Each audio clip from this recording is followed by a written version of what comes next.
It's been referred to as many things: a gut feeling, women's intuition, even a first impression.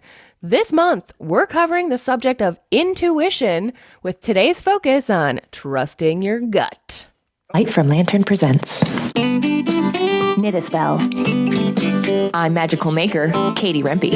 And I'm the maker of magic, James Devine. Join us as we stitch together the symbiotic relationship between crafting and the craft. Why is it the gut? Ugh, I guess we'll find out. But Katie, have you ever not trusted your gut? Yeah. So, it happens for a lot of things, but I do recall at one point microwaving a food item for probably a little bit too long. And as I was going to pull it out, I remember thinking, I think I'm going to burn myself on this. And sure enough, I ignored it, reached right in, and as soon as I grabbed it, I was like, oh, if I'd only listened to my gut, Jim, I wouldn't have had to clean up a huge mess and have a minor burn on myself. What about you? I remember one time decades ago, I was working at a counter downtown, actually for a rental car company. Someone came in to the front counter and asked me for change, a 10 of 5 and 5 ones for that 20. And then quickly turned around and asked me for change again for something. And I felt in my gut that he was pulling a fast one on me, but I thought, I can count. I know how to count. And so I gave him change again, but he was doing it in a way that was very like, oh, wait. Oh, no, wait. I need like change for this or change for that or whatever.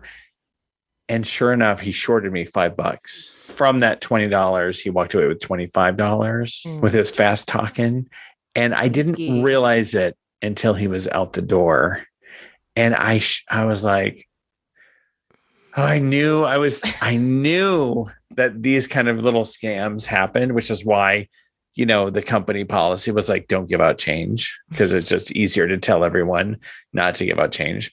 Right. So I told my manager, I'm like, I know, here's the $5 I'm putting back in the drawer. These are learning opportunities the hard way, right? Yeah. Okay. Well, what about a time when you did trust your gut? Oh, yeah. I like those better. Probably most recently, just making the decision to leave my previous job. It's a big decision. Obviously, it's usually easier to stay where you're at. It got to the point where the signs for me to accept that it was time to leave were so clear that when I finally said to myself, oh, I think I have to go, it was like a sense of relief, the weight that lifted off my shoulder, the pit in my stomach that I hadn't really realized had been living there for so long, this sense of stress, just released. And I was like, oh, okay. So, has it been an easy journey? No. But was I happy where I previously was? No. So, I would much rather try something different, see how it goes. Yeah. How about you? That's really cool. Trusting my gut. Well, in reflecting on this question, I happily realized that I trust my gut more often than not trusting my gut. But I think that's been practice over these many, many years. I think that if I think about myself in my 20s, I probably didn't trust my gut very often or didn't know how to trust my gut. But as a palm reader, as a psychic, as a witch, I think I really utilize my gut a lot. I utilize my intuition quite a bit. Yeah. One of the most obvious that I have talked about in the past is trusting my gut in responding to the message I first got from you. Oh, yes. I'll tell the story again, because not everyone is going to go through and listen to all the podcasts and find this story. This podcast is a result of me getting a random direct message from someone that I had never met. Those direct messages that end up in your Instagram message requests. The no fans folder. Yeah. Yeah. Sure enough, there was a message from Katie and with a legitimate sort of like question about whether I had ever considered people's hands who were knitters. And I had never thought about that. But my partner, my boyfriend, Cloven, knits, and my husband, Richard, crochets. And it was a relevant question to me because I'm often sitting on the couch with a knitter on my right and a crocheter on my left. But I also had a gut feeling. I had a sense of, oh, that's an interesting question. And it interests me. But beyond that, there was something about the question or the way it was worded or something. So I responded and then engaged in a conversation over direct message. And man, am I glad, because my intuition was right. You're one of the coolest people. And now we have a podcast over a year old. Oh my gosh, seriously. We made a baby together. Yeah, I know, right? Birthed it right from our wombs, yes. In a way, I trusted my gut too, because I didn't know you when I first saw you on Instagram. And just because I saw you on a couple of lives didn't necessarily mean that what I perceived of you being cool would actually end up that you would be cool, which you are, like, way better even than that. So, it just worked out. And luckily, we have learned over time to trust our gut because, as we said earlier, we have ignored it before and paid the consequences. Right. Well, and now it's also interesting. Did you know that I was in the Puget Sound, Pacific Northwest area when you messaged me? No, it wasn't till like 2 months later. And I didn't know that you were in the Pacific Northwest when you messaged me either. So that's also what's interesting about trusting your intuition. Was not only did we totally get along and have conversations, we then realized that we live, well, depending on traffic. Yeah. If there's no traffic, we live 40 minutes from each other. Yeah. Which is amazing, because we could have lived, I mean, you could have been in Maryland or I could have been in California or who knows where. Yeah. London, who knows? Well, let's get into it. We call it trusting your gut. I mean, why aren't we call it trusting my brain or trusting my spirit, trusting my heart, trusting my ancestors? I mean, trusting anything except for my intestine or trusting my digestion or my poop. I mean, if you think about it, the stomach does talk to us a lot. Like when it's hungry, it'll let us know. When it's upset, it sounds like a thunderstorm. So it kind of makes sense that after doing some research, I found out that the gut is like our original brain or our second brain nowadays. It does a lot of the thinking for us. It's connected science-wise, which I know you're excited to geek out about. Like 95% of the serotonin in our body is regulated in this area. So it makes sense. 95% of the serotonin is regulated by our gut. That I'm shocked by that number, which also makes me realize why we humans love food so much. If 95% of the serotonin is regulated by our gut, no wonder hashtag pizza. Well, yeah, or hashtag chocolate or eat your feelings in general. Basically, there's science. Eat your feelings because science. Yes. But also don't eat your feelings because balance. It is not insane of me that food helps me feel better. Even Absolutely. If temporary or even, I mean, that's a real thing. After you had shared some of that, we did look at some of the science, and I was fascinated with this whole like gut instinct thing and the science of it. We'll put some links to some resources we found. If you want to stay alive, if we want to keep our brains alive, we have to eat. And so what we eat and the dangerous foods that are out there, we need this constant communication between our brain and our gut to make sure that if there's something poisonous, we evacuate it quickly. If there's something really nutritious, we seek it out again. Like all of these sort of feedback between the food and the things we eat and our brain are constant. And before we had brains, evolutionary speaking, we were just eating machines. Yeah. And so you think about a worm or something else, it's just made to eat. Like that is their brain, is their digestion. The gut area is also your solar plex area, happens to be related to the third chakra, color yellow, which again is like your emotional system. It's, how it's where your energy lives. So if you're a person who's always saying yes, always trying to people please, always trying to fix everything, you're going to be depleted. By this other side of the same coin, if you are just overwhelmed and you can't say yes to anything, you could be blocked, and all of these then manifest as diseases in the body or, stress, which then leads to issues. So again, it's interesting that it would be connected all to this spot. And I do believe also that this is likely the area where, if you are a person who, again, is a big giver without having too much boundary, you could have a lot of accords attached to this area. Note for episode in the future. But like cord healing and like how do we resolve those cords and have a healthy balance with the cords that are there? Mm-hmm. And yeah, for sure. And think about if you have GI issues, how they could be related with the third chakra, and whether they could manifest in physical ways that are very much one-to-one with what's going on. If your connections are blocked and you have a lot of stuff that's building up that you're holding on to, versus if you're too loose and you have, a lot of the GI stuff that's too flowing and too loose or back and forth, and you need more balance with that. So if you're not feeling well, ask yourself, am I practicing healthy boundaries?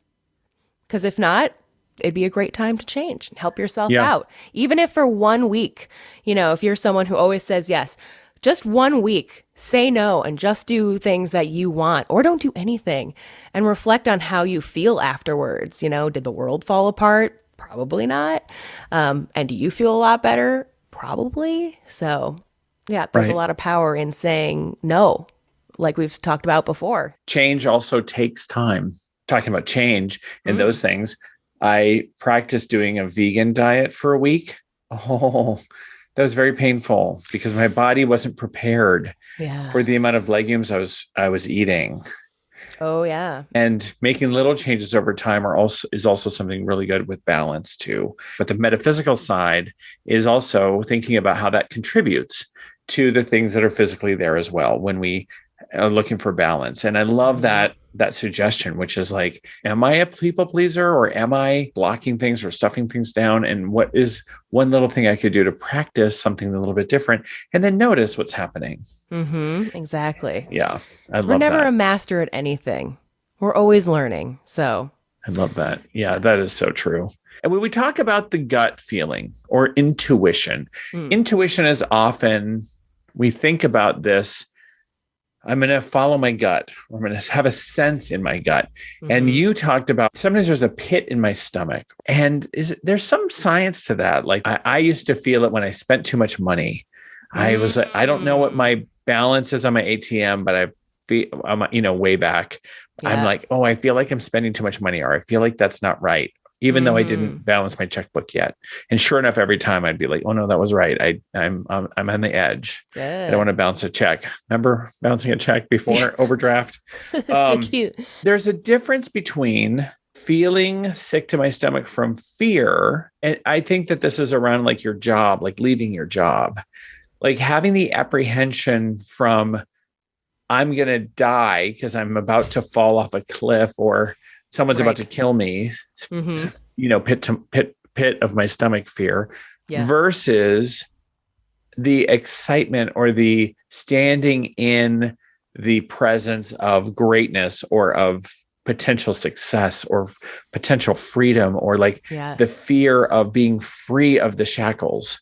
So do you have some insight into like discerning the difference? I have always felt like going after the thing you're scared of or apprehensive of doing is always the way to go. I mean, obviously not to hurt yourself and all of that. Use your judgment, right? But, or your gut, trust your gut. Ask yourself, why are you afraid of this thing? Are you afraid of this thing? I think it's the knowing yourself that allows you to decipher that. Is it so new that you don't know what to expect and that's why you're, quote, afraid? Or do you just need to readjust your mindset to, when you feel that feeling, know that it's excitement at opportunity? We have evolved to have a negativity bias to keep us from eating the poison berries the second time. assuming we survived the first time. It's like stamped into our memory so that we remember next time. We remember things that are not actually threatening more, even if they're not actually threatening, we remember them so that we don't repeat them. And so we end up with this negativity bias, and that is part of where this gut feeling comes from. And so I think one of the things that we can do is sit and presence ourselves and say, is this a thing that is going to threaten my actual life or my actual well-being? Am I standing in the presence of potential greatness or of potential death? And be in that space. There's a great book called Playing Big by the author Tara Moore, and she makes a distinction in the Jewish tradition of two types of fear. One is called pashad, which is the fear of danger, and the other is yirah, which is the fear of, like, the fear that you experience when, like, an angel appears. And that is a different kind of fear. That isn't the fear of, like, a terrible fear. That's a fear of the glory and of the greatness and of the amazingness of what you see, right? Like, yeah. So I think of that, and I think it's good. We don't have that in English. We don't have it in our culture, this distinction of those two types of fears, and it doesn't really serve us well, unfortunately. So I think that's something that we could think about and have that intuition and discern between those two things. Yes. Especially nowadays, it's incredibly powerful for you to recognize when fear is being used against you as a tool. It's one of the easiest ways to manipulate people, but it's also really easy to recognize once you know it. Well, I think we should take a break. And when we come back, let's talk about how to apply our intuition to both magic and to making. I can't wait. We'll be right back. Hey, Knit a Spell fans. Are you inspired to incorporate magical making practices into your knitting, but not sure how to start? Well, I'm launching 2 online courses in May that will focus on this very subject. I'm excited to announce Knitting with Color Magic and Intuitive Color Correspondences. In Knitting with Color Magic, you'll learn the basics of color magic and how to apply them to pre-existing patterns, your own designs, and how to craft an intent based on color combinations. Then, dig even deeper into your personal connection to color with Intuitive Color Correspondences, where you'll explore new ways to perceive color and the emotions they emit within you. Everyone sees color differently, and this class takes that into account as each student develops their own list of magical meanings for 10 popular colors. To be the first to learn more, sign up for my newsletter at lightfromlantern.com. All right, well, let me tell you what I'm up to. Dance your magic at the International Divination event, May 20th through 22nd in Dallas, Texas. On Saturday, join DJs Madame Pamita and yours truly, James Devine, as they mix up an epic dance party inspired by Studio 54 and the 78 cards of the tarot deck. Studio 78. A carefully curated song list of vintage dance music, each associated with one of the cards from the tarot and accompanied by projections of that card up on the wall, baby. You will immerse yourself in the good vibrations of the archetypes as you dance the night away. Grab your tickets at theinternationaldivination.event.com. So, in our second half, I want to ask you, Jim, a couple of questions, mainly around trusting your gut. How do you think that it really works? Why exactly? So I think that you need 3 things. I think there's always that magic number 3 shows up all the time. Again. Trusting your gut, I think there's an asterisk with this statement. I just want to say. So trusting your gut, I think, is a function of 3 things. One is self-knowledge. One of the biggest axioms that the Greeks had was know thyself. And there's a lot of different meanings that are ascribed to this sort of commandment. And this idea is like, know that you are not a god, but it's also to know thyself, to know who you are, and to have that self-knowledge and to seek that self-knowledge. As we seek self-knowledge, as we seek ourselves and seek to know ourselves and to know who we are, our intuition, in my opinion, in my view, grows and deepens and becomes something that serves us. I think that our intuition needs an access. It needs a place to ground. Otherwise, it's just random floating bubbles of, rainbow bubbles that are floating along, like someone's, has a bubble machine down the street and we're chasing one thing after another. Yeah. And we might get lucky sometimes. There's really, no system. there's nothing to ground it or ground it in. And I think that my intuition has gotten so much better, because I'm practiced with my intuition as a professional psychic, but I'm also older and wiser, and I know myself so much more as a human. So I have to say that is what I believe is true.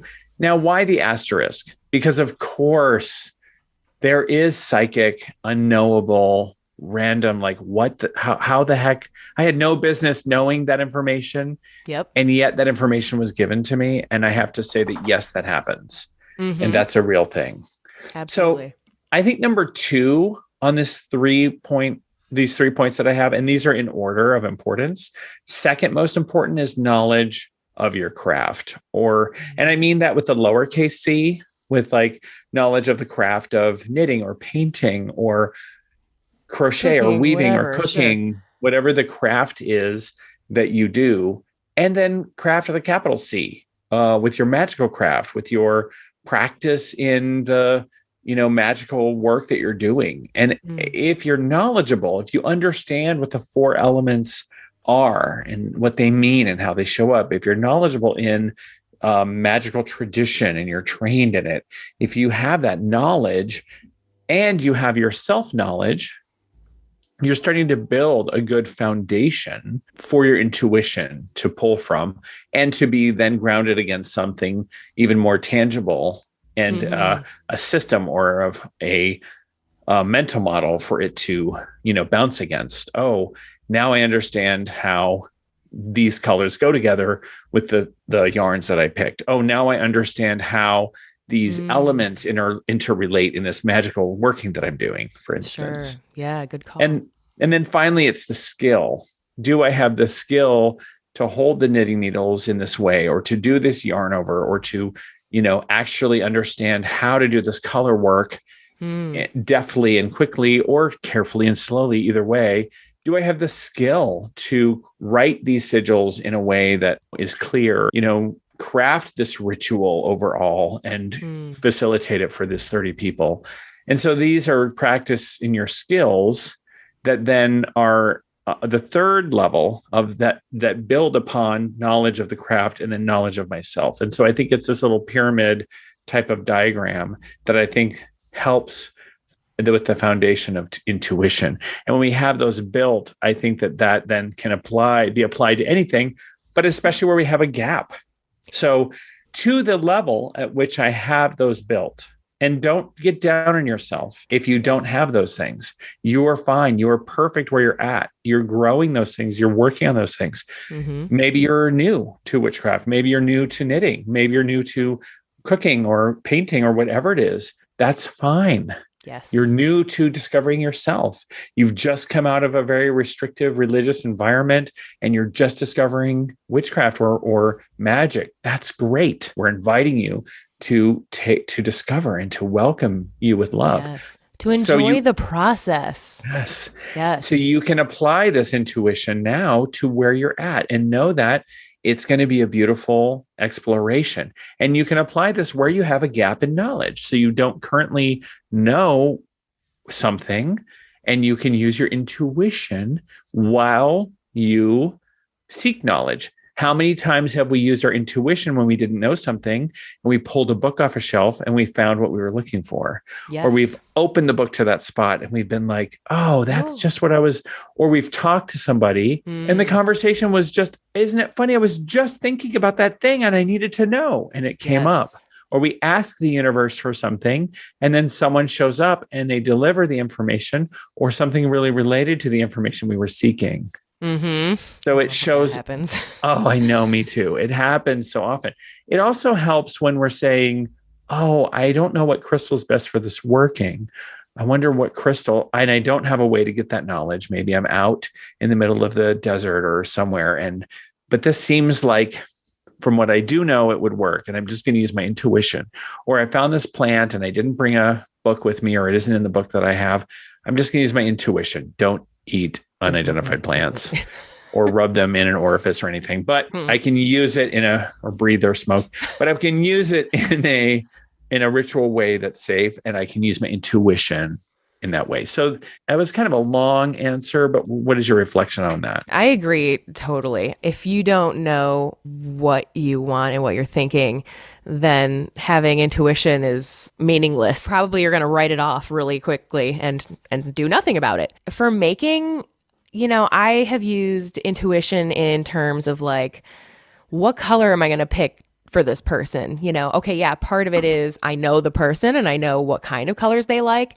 However, also there's only a limited amount of yarn in front of me, perhaps in a certain amount of colors. So which one of these with the limitations would they like best? And sometimes the intuition is knowing the person well enough that you should just ask. Not everyone likes a surprise, and sometimes they appreciate the surprise better when they can be a little more involved in it. And I have to say that's the kind of person I am. And maybe that's because I'm a control freak, Jim. Okay, a little bit. Didn't you come up with a term? Yes. In fact, so when knitting, I would often find that I would be doing something, and for some reason I would think, ooh, did I do something wrong?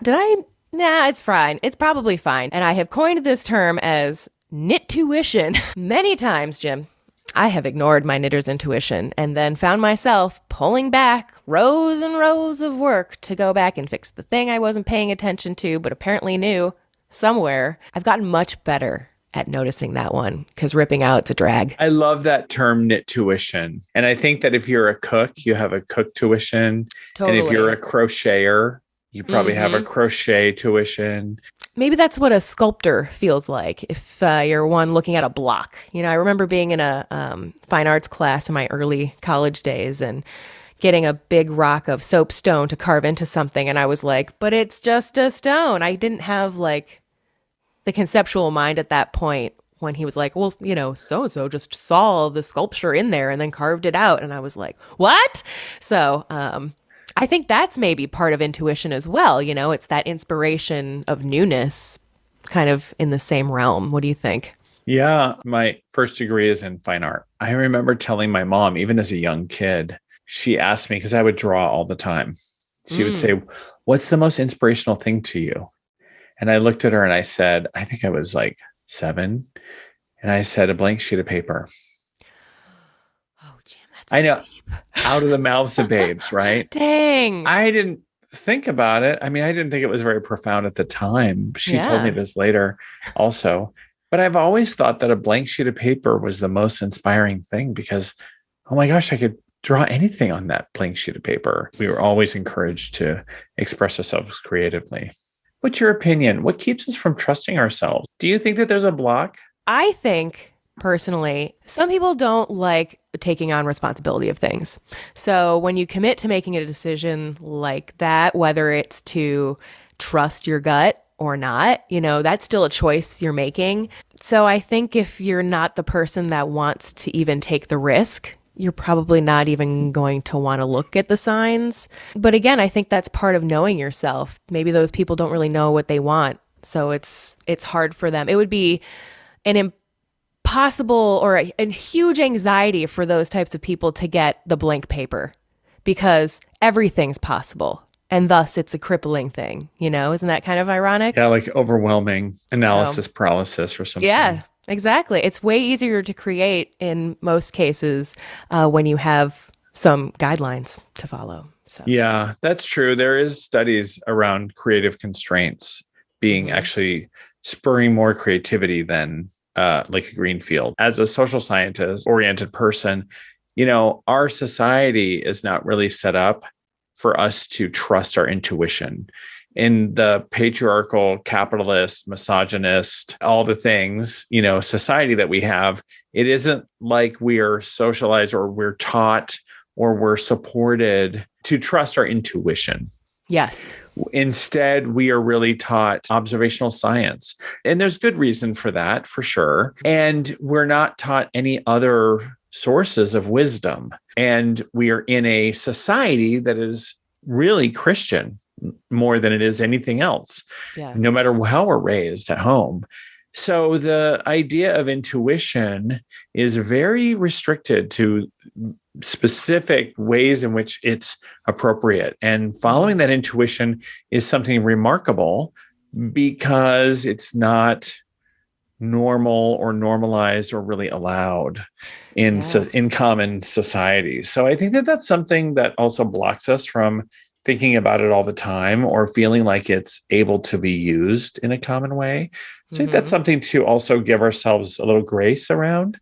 Like it isn't something that you were really made, that was really made okay. Yeah, right. Well, and if anything, some of the connotations make it sound like a bad thing. I mean, women's intuition. Oh, what? Only women can do it because we're emotional. We can do it. Like, I know what they're trying to say through that, you know? Yeah. Mother's intuition. Only mothers have it about their children. That's okay. It's not okay for men to have intuition. We are socialized out of that. Like we're not allowed to have strong intuitive sense.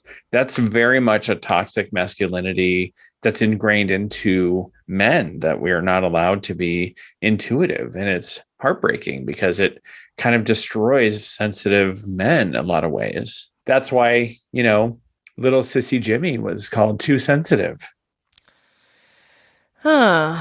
I'm not the only one. I mean, there's many other men who experienced that or who were sensitive as children who then mask themselves for safety and don't express that. And there's other people who do that too, because they were brought up as that's devil worship or that's evil or, you know, you're too sensitive or stop feeling that, or because it was wrong, because what they felt, their intuition was invalidated. And so since it wasn't reliable enough, then it must not be right. Yeah. Or it was misinterpreted. Yeah. Or it's scary. I don't want to, I had a feeling that grandma died and then I found out she did. And then I shut it all down because I was too afraid. I had a client like that. Yeah. Or you shared it with someone and now they're afraid of you or freaked out, you know? Yes. Even if you're okay with it. Right. Yeah, I've had that happen. You share it with someone and they freak out. And then you realize that you'll be ostracized if people find out that you have this gift. Yeah. I would actually say that is the number one reason that I hesitated at telling people I was involved or interested in any of this for the longest time, was just like, oh, well, you know, there's crazy Katie again doing her weird things. And I guess we'll just leave her alone to do that. And yeah, you know, you're one of the weirdos. Luckily. We are the weirdos, mister. Exactly. Well, I don't know about you, but I learned a lot in this episode. Yeah. What are some of the things that really stick out to you from this episode? I mean, really kind of reflecting on the like patriarchal women kind of put down of this a little bit, and how, you know, it should be talked about as power instead of something to be feared. What about you? Women's power is definitely to be feared. That's why women are oppressed. But this is also true of everyone who's oppressed. Yes. Oppression theory exists. And the root of that is, if we let anyone who is oppressed gain power, the reason we oppress them, the queer people, the Black and brown people, and the women, is so that they don't gain power, because the people in power are terrified of it, which means you have incredible power. Yeah. And they're standing on a thin foundation. That's right. That's right. So resist. Yes. And rise up. What am I going to reflect on for the week? My brain is in my intestines as much as it's in my head. Maybe even more so. This weekend, my husband and I are always saying the nose. But I think it's kind of part of our digestive tract. It's like, oh, right. Like intuiting things with my gut, and that my gut is actually part of like the food and the digestion and all that. Yeah. I'm really going to like take that on and think about how physical food and my digestion and my intuition and my knowledge, and how those are combined. I'm really grooving on that. So that's what I'm taking away from this week. We wanted to do our card pull in a little bit different way. One of the things that we wanted to do with our card pull is to associate our card pull with the topic that we're talking about. Can I do the card pull? Do it, please. Okay. So the question for this week is, what card will guide us on using our intuition going forward? All right. So you ready, Katie? Let's pull. 3 of Cups. This is like the perfect card for this intuition. There's 3 people. It's a water sign for emotions, the cups. It looks like they're having a great time, which when using intuition, I find that being in a better kind of party state of mind, actually, kind of high vibrational frequency really helps. And I feel like that's where these people are at. Yeah, I think about the number 3. Like that magical number 3 keeps showing up all the time. Yeah. And I think about how our intuition is often informed by symbols. Like when you were leaving your job, didn't you say that you kept seeing signs? Yes. Or symbols to do it? Like show me a sign. And like that number 3 is often part of that. And the water, this is a water element. This is about emotions, and we feel emotions in our gut a lot of times. I also think about the flow, like look at their robes and their hair. Like there's a lot of flow, and intuition is a lot about being in the flow. And I love how the detachment, like you said, detachment, when we're dancing and having fun and we're detached, then the intuition can just like come to us. But when we have this grip on something and we're thinking about it, like, this isn't a swords card of thoughts or gripping a sword. There's a great quote about trying to grasp water. Like you can't hold on to the water while you're in the water, but you can relax and float. So that's the insight around intuition for this episode. And I hope that's useful. Well, if you have any insight on our card, or if it's towards the end of the week and you've had something happen around this card, we'd love to hear from you. You can always drop us an email at knittaspellpodcast@gmail.com, and we'll read it on live. Well, not live, but live recorded. All right. Well, we'll see you all next time on Knit a Spell. Thanks for listening. If you enjoyed the show, consider sharing it with a friend, leaving a review on iTunes and Spotify, or following Knit a Spell on Instagram. You can also subscribe to the Light from Lantern YouTube channel to enjoy full episodes of Knit a Spell and see our happy faces. You can also learn more about readings, classes, and events going on with your favorite maker of magic, James Devine, by visiting thedivinehand.com and subscribing to his newsletter. Then follow Jim's fun and interactive Instagram account at Divine Hand Jim. Keep up with Katie, the magical maker, by subscribing to her newsletter at lightfromlantern.com. You'll even receive a free knitting pattern as a thank you gift. Then follow Katie on Instagram at lightfromlantern for even more magical making tips. See you next week.